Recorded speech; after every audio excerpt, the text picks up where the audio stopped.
Nah, jemaah rahimakumullah, kita lihat kemudian tadi penjelasan tentang bagaimana Nabi Daud alaihissalam itu punya kebiasaan untuk ibadah kepada Allah.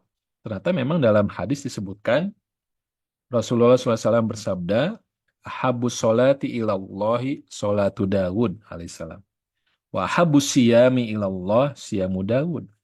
Jadi sebaik-baik solat di sisi Allah yang paling dicintai adalah solatnya Nabi Daud. Sebaik-baik puasa yang paling dicintai di sisi Allah itu adalah puasanya Nabi Daud alaihissalam.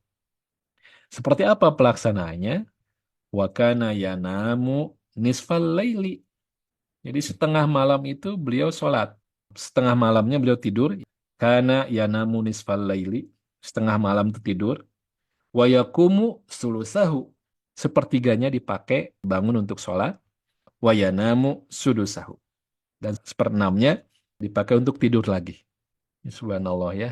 Sangat-sangat seimbang nih kehidupannya. Sholatnya seperti itu. Jadi kalau dibuat seperenam, jadi 3/6-nya tidur, kemudian 2/6-nya sholat, bangun gitu. 1/6-nya tidur lagi menjelang subuhnya. Luar biasa ya ini.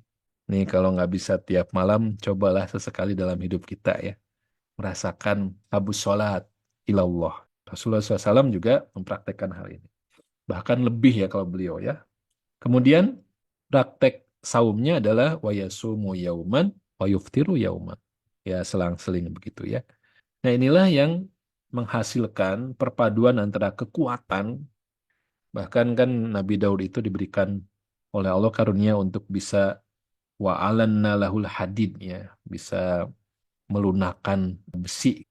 Melunakkan besi dibuat menjadi pakaian perang itu dan sebagainya. Betapa kuatnya Nabi Daud ya alaihissalam. Tapi kemudian beliau punya hati yang lembut. Nah, dari mana kelembutannya ini? Dari ibadah-ibadah yang beliau lakukan. Nah, juga kalau kita perbandingkan antara kitab yang diturunkan kepada Bani Israel, itu ada kitab Taurat, isinya adalah hukum-hukum di situ, Ten Commandment gitu ya. Sedangkan Zabur dan Injil itu isinya bukan hukum-hukum, itu nggak ada halal haram ya. Ini penjelasan dari Al-Imam Al-Qurtubi dalam kitab tafsirnya Al-Jami' li Ahkamil Quran ya. Beliau mengatakan Az-Zaburu kitabu Dawud wa kana mi'ah wa khomsina surah. Jadi Zabur itu kitabnya Nabi Daud yang berisi 150 surat. Laisa fiha hukmun wala halalun wala haramun. Di dalamnya itu nggak ada hukum, juga tidak ada halal haram. Wa innama hiya hakamun wa mawaizun. Tapi di dalamnya itu berisi tentang hikmah-hikmah, berbagai nasihat, bisa dilakukan, dinyanyikan gitu ya, jadi puji-pujian. Jadi kitab Zabur dan Injil berisi begitu. Jadi kalau Taurat itu hukum-hukum, sedangkan Zabur itu untuk melembutkan hati. Memang butuh begitu. Penegakan hukum itu juga harus disertai dengan lembutnya hati. Nah, untuk Al-Quran, Alhamdulillah ya, Al-Quran itu memadukan semua kebaikan. Di dalamnya kita temukan hukum, ada halal haram, ada syariat. Juga banyak sisi-sisi yang akan melembutkan hati kita. Sadaqallah ya Allah Akbar ya. Jadi ini kita ini bagaimana tidak bersyukur kepada Allah ya. Ya ini kita udah lengkap banget. Maka carilah pemimpin, pemimpin yang dia bisa tegas, bisa berbuat adil, tapi juga hatinya sensitif, hatinya lembut. Ya, lihat bagaimana dengan Qur'annya, lihat bagaimana sholatnya gitu. Nah, jemaah rahmatullah, ketika penyebutan khalifah, itu dalam Al-Quran ada dua nabi ya, yang kemudian disebutkan sebagai khalifah ya. Yang pertama itu adalah Nabi Adam alaihissalam. Ya. Ini ja'ilun fil ardi khalifah. Yang kedua Nabi Daud, ya Dawudu inna ja'alnaka khalifatan. Ini yang unik ya. Pada kisah Nabi Adam, itu ayatnya berbunyi ini ja'ilun. Sesungguhnya aku. Disebutnya aku di situ ya. Sedangkan di surat Sod, Inna sesungguhnya kami ja'alnaka menjadikan kamu. Kami di sini. Jadi kalau pengangkatan Nabi Adam sebagai khalifah, aku, ya Allah menyebut dirinya dengan aku, sedangkan di shot ini Nabi Daud ini kami. Ya. Apa bedanya? Subhanallah ya. Penyebutan kami selain bermakna kekuasaan, ya otoritas gitu ya. Ya, di sini juga menunjukkan adanya pelibatan pihak lain selain Allah. Berarti Nabi Daud alaihissalam ini menjadi khalifah itu ada keterlibatan pihak-pihak yang lain yaitu masyarakatnya. Entah dengan cara apa ya, saat itu sistemnya. Yang sekarang mungkin dengan pemilu. Nah ini memang Al-Quran sudah seperti itu. Dengan inna ja'alnaka khalifatan. Berarti ketika proses pengangkatan menjadi seorang pemimpinnya itu dengan menggunakan kami di sini, berarti dia bertanggung jawab harus memberikan tanggung jawabnya kepada siapa? Yang mengajukannya, yang memilihnya. Pada Allah dan orang-orang, kepada rakyatnya, masyarakatnya. Ya, sadaqallah ya. Pemimpin seperti itu. Jadi hanya untuk Nabi Adam saja ya, inni ja'ilun fil ardi khalifah. Nah, ternyata dalam kehidupan manusia itu sangat wajar terjadinya keinginan untuk pewarisan.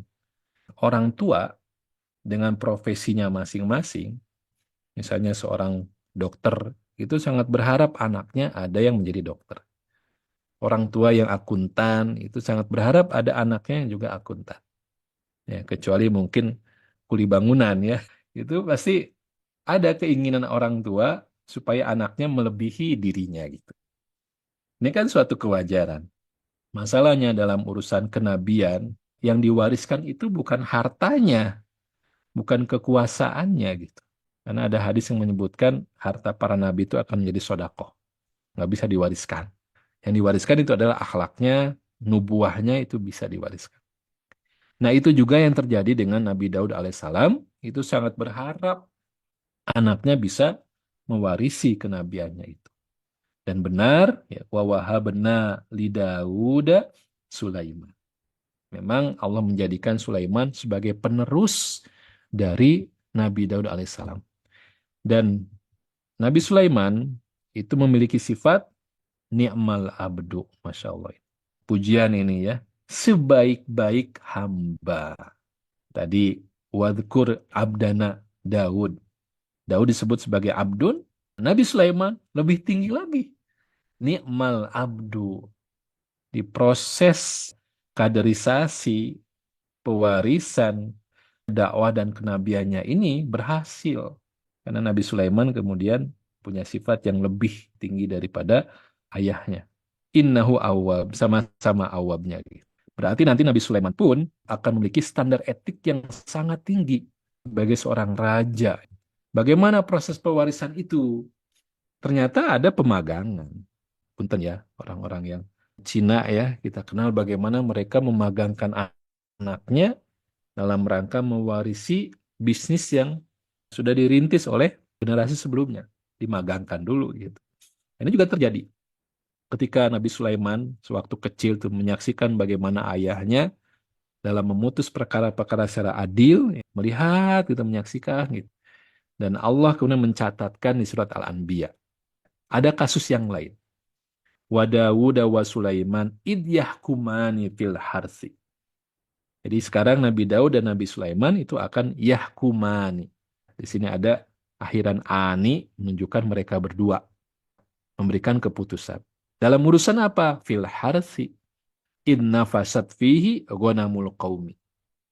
Ketika ada kasus di mana ada orang yang memiliki lahan, kebun, di situ ada tanaman, dirusak oleh kambing-kambing orang yang lain. Nah, di situ ada perkara, kemudian Nabi Daud memutuskan bagaimana supaya terjadi ganti rugi. Jadi tanamannya habis dimakan oleh kambing-kambing itu. Nabi Daud memutuskan, ya sudah kalau gitu, si pemilik kambing itu diwajibkan untuk menyerahkan kambing-kambingnya sebagai ganti rugi kepada pemilik kebun. Nah itu keputusan Nabi Daud. Sedangkan Nabi Sulaiman punya pendapat yang lain. Apa? Kata Nabi Sulaiman, pemilik kambing diperintahkan untuk menyerahkan kambingnya sementara waktu sampai nilai kerugiannya terbayar. Juga sampai tanamannya itu tumbuh kembali. Dalam rentang waktu itu, ketika kambing-kambing itu melahirkan ya, anak kambing, itu menjadi hak si pemilik tanaman. Tapi begitu semua kerugiannya terbayar, sudah lunas, si kambing-kambing itu dikembalikan lagi gitu.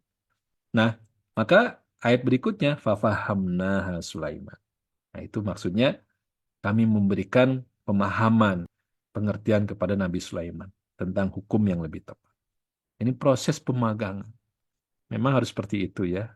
Tapi dengan wa amil solihat tadi ya, dengan cara-cara yang baik. Caranya baik juga. Nggak boleh ada nepotisme dan sebagainya. Ya.